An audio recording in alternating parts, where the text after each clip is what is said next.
no es la máxima autoridad en materia electoral. Hay que homologar los periodos de elecciones, y creo que estaba bien el acuerdo que había hecho la Asamblea Legislativa ya, me parecía correcto. Hay que reformar la forma de financiar las elecciones.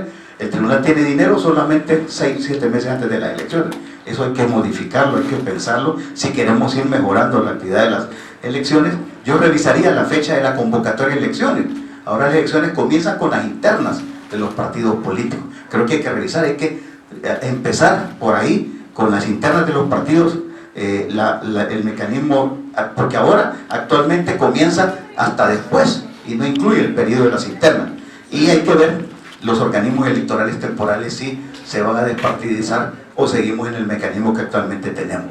Y algunos aspectos administrativos, como el tema de la transmisión de resultados, que debería ser un permanente programa en el Tribunal Supremo Electoral. Gracias por su atención, quedo a su disposición para la pregunta.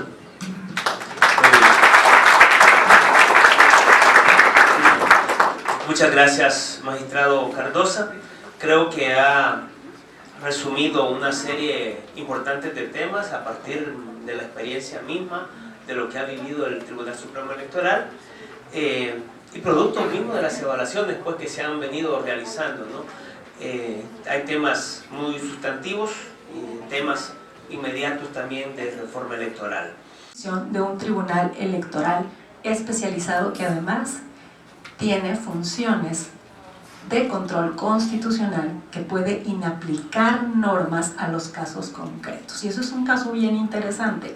En México hay una discusión si solo es Tribunal Constitucional la Suprema Corte de Justicia de la Nación, vía las acciones de inconstitucionalidad, porque revisa justamente la regularidad de las reformas creadas por el legislativo, y porque entonces el Tribunal Electoral, aun cuando la propia Constitución le reconoce que ser la máxima autoridad en materia electoral, el Tribunal Especializado en máxima autoridad en materia electoral, por definición en el artículo 99 de la Constitución de México, es el Tribunal Electoral del Poder Judicial de la Federación, sin perjuicio de lo que dispone el artículo 105 de nuestra Constitución, del control que tiene la Corte para la revisión de nuevas leyes, de nuevas normas, en términos generales y también en materia electoral, vía la acción de inconstitucionalidad. Tenemos entonces dos tribunales que ejercen función o control constitucional en México. ¿Qué pasa si en una sentencia de la Sala Superior del Tribunal Electoral de México se declara la inconstitucionalidad de una norma electoral de un estado? O de la Ley General de Partidos Políticos, por ejemplo, que en 1994 cobró vigencia. Estamos estrenando a partir de la reforma, de 2014, un nuevo cuerpo normativo, nada más y nada menos como si el cuerpo jurídico en México, el marco jurídico no fuera robusto.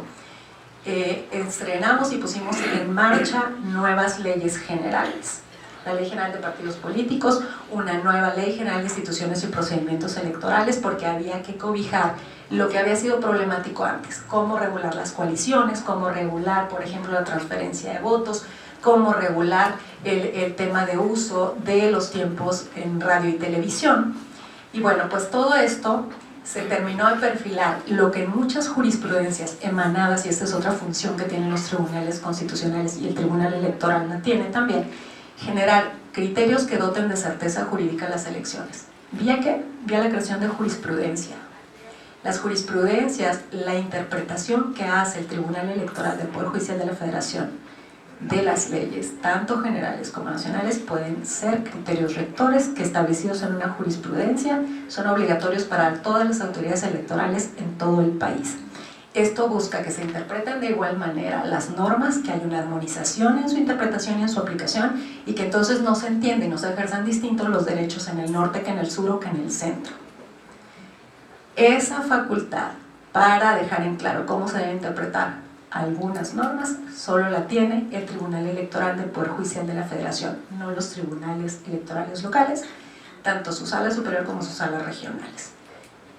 ¿Qué otra de las cuestiones que tal vez sean para ustedes en este mosaico de comparativo que quisiera yo dejar en esta oportunidad aquí como posible utilidad que tiene el sistema mexicano por su amplitud y por su desarrollo? En el caso de los tribunales electorales de los estados, déjenme ustedes irme a otro aspecto. Dirán, ¿quién designa las magistraturas electorales en México? ¿Cómo se designan las y los magistrados y cuánto tiempo duran? Nosotros tenemos, tanto en el ámbito local como federal, una integración escalonada de magistraturas. Nunca sale todo un pleno del órgano y empiezan todos nuevos. Eso se tuvo de inicio cuando en 1996 se incorpora el tribunal, y lo que pasaba era que la curva de aprendizaje de la nueva integración del órgano pagaba un costo alto. Se cambiaban criterios, se abandonaban jurisprudencia, vaya, entendimos que profesionalizar la jurisdicción electoral, profesionalizar la judicatura electoral, también era una fortaleza para la democracia. Por eso la fortaleza de las instituciones garantiza el cumplimiento, primero, pues del orden legal, y segundo, garantiza que los actores políticos relevantes del sistema tengan las mismas reglas claras con las cuales van a buscar precisamente pues formar gobierno y generar desde luego una nueva representación en las cámaras. De esta manera, la profesionalización de la judicatura electoral nacional también está a cargo del Tribunal Electoral del Poder Judicial de la Federación. Tenemos una escuela, un instituto especializado en materia electoral, que es justamente el que, con el uso de las tecnologías de la información hoy, puede capacitar en todo el país, desde un servidor ubicado en Carlota Armero 5000, que es la dirección donde está la Sala Superior del Tribunal Electoral, puede capacitar al año a más de 25,000 personas en línea, gratuitamente. Nuestra Escuela Judicial Electoral, desde el inicio del propio Tribunal Electoral, se formó por ser un órgano nuevo para garantizar la especialización de sus integrantes, exponencialmente como buena práctica en materia de cooperación y de colaboración con los tribunales electorales locales y de otros países. Nuestra Escuela Judicial Electoral hoy tiene certificado una maestría y un doctorado con validez oficial para generar especialización en materia electoral. Esa es otra de las bonomías, de las utilidades que generar precisamente la profesionalización en la judicatura electoral y en la materia electoral puede brindar un tribunal electoral como el que nosotros tenemos. Sin duda hay muchas cosas que mejorar, pero la base y el desarrollo nos ha tomado más de 33 años por lo menos, y estos son los logros que hoy podemos compartirles. Adelante, por favor. Dirán ustedes, ¿y cómo sabemos que los tribunales electorales en México tienen el mismo estándar de calidad en la impartición de justicia? Bueno, pues los principios rectores del proceso electoral se replican en cada una de nuestras constituciones, en la Constitución Federal y en la Constitución local. Tenemos que ser garantes de la legalidad y de la constitucionalidad de todos los actos electorales. Los tribunales no funcionamos solamente cuando hay elecciones, funcionamos de manera permanente. Hay una ley orgánica del Poder Judicial de la Federación, el artículo 222, que nos condena a estar en funciones los 365 días del año como Tribunal Electoral del Poder Judicial de la Federación. Dice exactamente eso: la función electoral estará vigente los 365 días del año. Lo único que sí ocurre en proceso electoral federal, en procesos electorales concurrentes como el ejercicio del año pasado en que todas las elecciones concurrieron en una misma fecha, es que seguramente las jornadas del personal del tribunal serán en un promedio de 18 a 20 horas diarias, como ocurrió cuando en nuestro país una reforma dijo que todas las elecciones debían unirse en una misma fecha del año. Si como país ustedes quieren tender a homologar todas sus elecciones en una misma fecha, como nosotros buscamos, reduciendo los tiempos para las campañas y llegar todos a una misma elección, a que se evitara el desgaste de las personas de estar siempre en campaña o escuchando precisamente las propuestas políticas, en nuestro ejercicio lo que reflejó es que no se generó un real ahorro económico. Y lo que sí es verdad es que el sistema electoral tiene que estar listo y tiene que estar preparado para organizar en un mismo tiempo o en una misma franja de año calendario todas las funciones electorales y todas las posibles impugnaciones. La sala que yo presidí hasta el 3 de marzo pasado, de tener un promedio histórico de recepción de expedientes para calificar elecciones en lo federal, tuvo más del 800% de alza de carga de trabajo, para lo cual nosotros como tribunal lo que hacemos es algo tan práctico como esto: contratamos personal temporal para hacer frente a estas elecciones concurrentes, y aún con personal temporal adicional fue un reto que implicó promedio horas de persona trabajando diarias, hasta 20 horas diarias por más de 5 meses.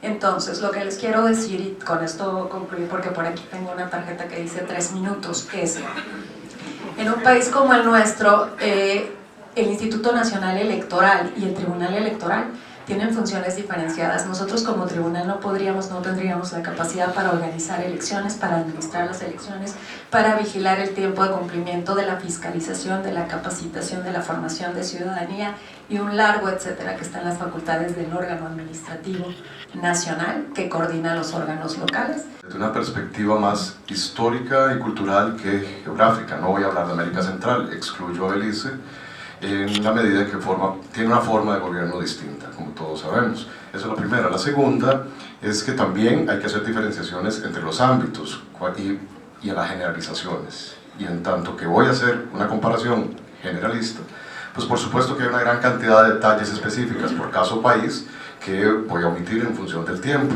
Y la tercera, cuando a mí se me pidió hablar de este tema, creo que no es una deficiencia o un déficit particular de alguna disciplina, sino de todas aquellas que no nos ocupamos de la estaciología a profundidad, confundir sistemas de partidos y partidos políticos. Por supuesto que hay una interrelación, que vamos a ver, pero también los sistemas de partidos políticos y los partidos políticos dependen de otras variables, entre ellas el régimen político, la forma de gobierno, la cultura política y demás. Por eso no voy a referirme a dos elementos que a mi juicio son absolutamente relevantes y que nos permiten entender la Centroamérica hoy, y a los cuales ya dichosamente Javier Cabreja, mi querido amigo, en la conferencia magistral que dio hoy en la mañana, pues nos aclaró algunos de esos elementos de contexto que inciden directamente en la calidad y en la profundización o mejoramiento de nuestra democracia. Y yo inicio con una hipótesis central para entender cuál es la situación de los partidos y de los sistemas de partidos hoy en nuestra región. Yo me voy a referir a dos de los elementos que podrían hacer entender cuál es la situación de la Centroamérica política actual, que es el sistema de ampliación de ciudadanía y el sistema de acumulación y distribución de la riqueza. Me voy a concentrar en algo más amplio, que es el sistema de representación política y que afecta directamente a los partidos. Adelante, por favor. Primero, entonces, parto de dos grandes elementos del contexto. Uno tiene que ver con la estadualidad en nuestros países del Istmo. Nosotros vivimos un proceso de erosión sistemático de la estadualidad a partir fundamentalmente del Consenso de Washington, que nos hacen hoy entender lo que ya Javier también mostraba a partir de los datos del Latinobarómetro, no tanto de la POP, sino del Latinobarómetro, que nos indicaba que la política, y sobre todo la política en democracia, es mi interpretación, el problema no está en sus déficits institucionales y culturales en sí, sino en que hoy la ciudadanía considera nuestras democracias progresivamente irrelevantes para resolver sus problemas sustantivos. Y ese es el verdadero peligro. Y tiene que ver justamente, en gran parte, con este deterioro de la estadualidad. Por eso no nos extraña que el Latinobarómetro diga que el declive de la democracia cruza todos los países de la región. Y si observamos, dichosamente, en esta otra filmina, que no fue de las que presentó Javier, no nos pusimos de acuerdo, sino por pura casualidad, ¿verdad? Notamos, a mí me llamó la atención esta filmina. O sea, el problema es que ya muchas de nuestras ciudadanas y ciudadanos consideran además que en nuestros países ya no existe una democracia. Nótese el caso de Venezuela, Nicaragua, pero además en el top 5, diríamos, en ese ingrato top 5, encontramos al menos 4 países centroamericanos que consideran un número significativo de sus habitantes que ni siquiera es una democracia en donde vivimos, y eso es preocupante. El otro elemento de contexto que me parece importante entender tiene que ver específicamente con la representación política. Hoy lo que vivimos en la mayoría de nuestros países es un proceso de debilitamiento, erosión o pérdida de la representación política. que además obstaculiza la constitución de una ciudadanía integral e inclusiva. Se trata en realidad de una Centroamérica contemporánea constituida por sociedades diferentes, pero con sistemas de representación no acordes con esas sociedades. En realidad lo que tenemos es una situación o relación problemática entre, insisto, ciudadanía y sistemas de representación política. Por supuesto que esto afecta singularmente a los partidos políticos, que han sido a lo largo de la historia las instituciones emblemáticas de la representación y los órganos que lo constituyen. Ejemplo, las asambleas legislativas o los órganos legislativos.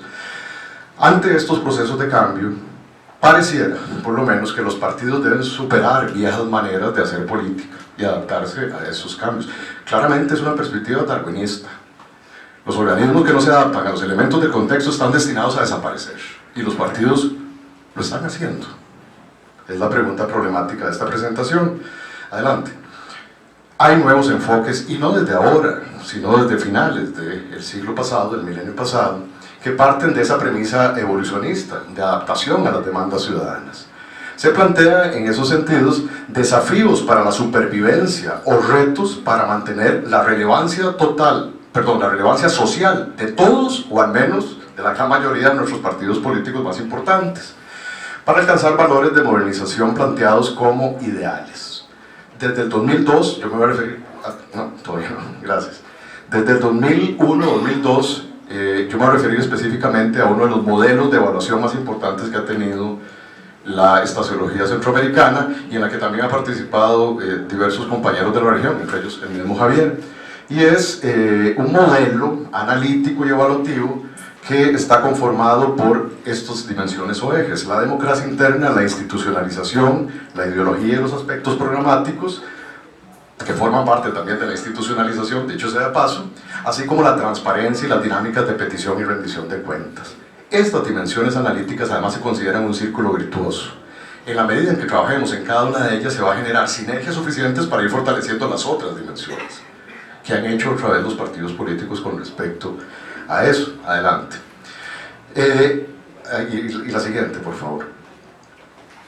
Yo voy a concentrarme en los restantes minutos en la dimensión de en análisis de esas tres dimensiones: institucionalización, democracia interna y transparencia.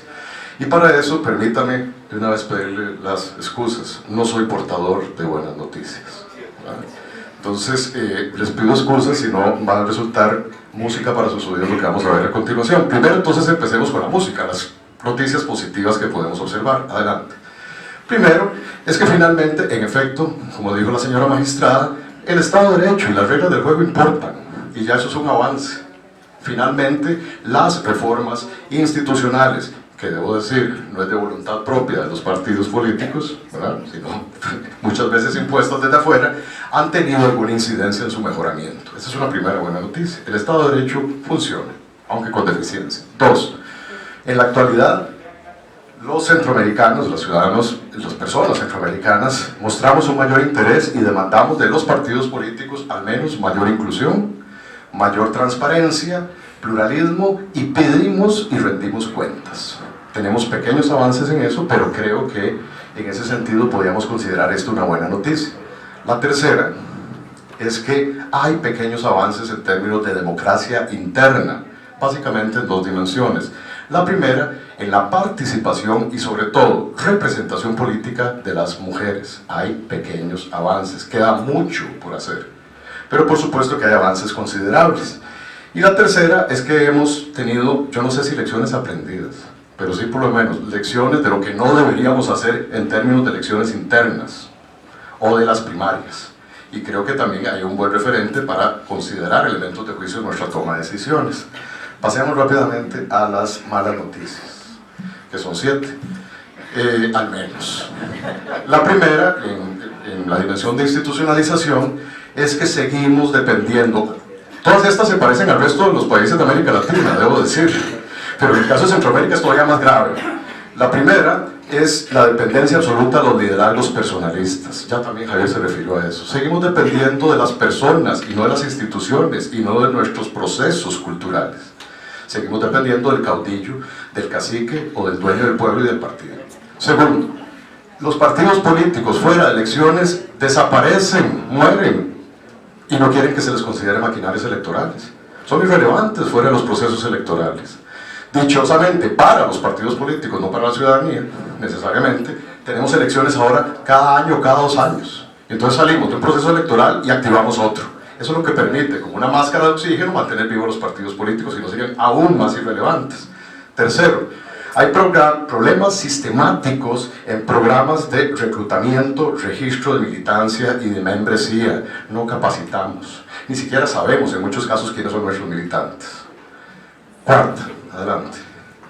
Hay en democracia interna más déficit que el avance propio de las mujeres. Por ejemplo, hay pocos avances en la representación política de los grupos étnicos o de las poblaciones originarias, salvo algunos casos como en las zonas autonómicas en Nicaragua o las representaciones garífunas en Honduras y en Guatemala o las comarcas en Panamá. Pero son pequeños avances, todavía hay muchos déficits en esa materia. Segundo, los jóvenes, el reclutamiento. ¿Verdad?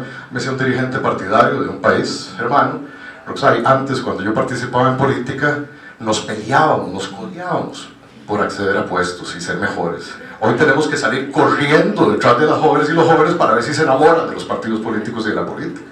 Hay un mal endémico ahí. Y por supuesto, un tema que no es menor es la representación política de las personas con discapacidad o con capacidades distintas. Y no debemos olvidar que Centroamérica es una de las regiones con mayor presencia de población en esas condiciones. Y no hay nada de representación política de ellos. Quinta noticia mala, por supuesto, ustedes sabrán, el financiamiento, el gran hoyo negro, ¿verdad? Aunque el reformismo electoral ha tratado de mejorar este tema, lo cierto es que se mantiene un déficit no solamente en transparencia, sino básicamente en los otros 3 principios del financiamiento: equidad, inclusión del pluralismo, y eso genera un enorme peligro para la penetración y el control de los poderes fácticos sobre los poderes institucionales. Perdónenme que diga una generalización y quizás una barbaridad,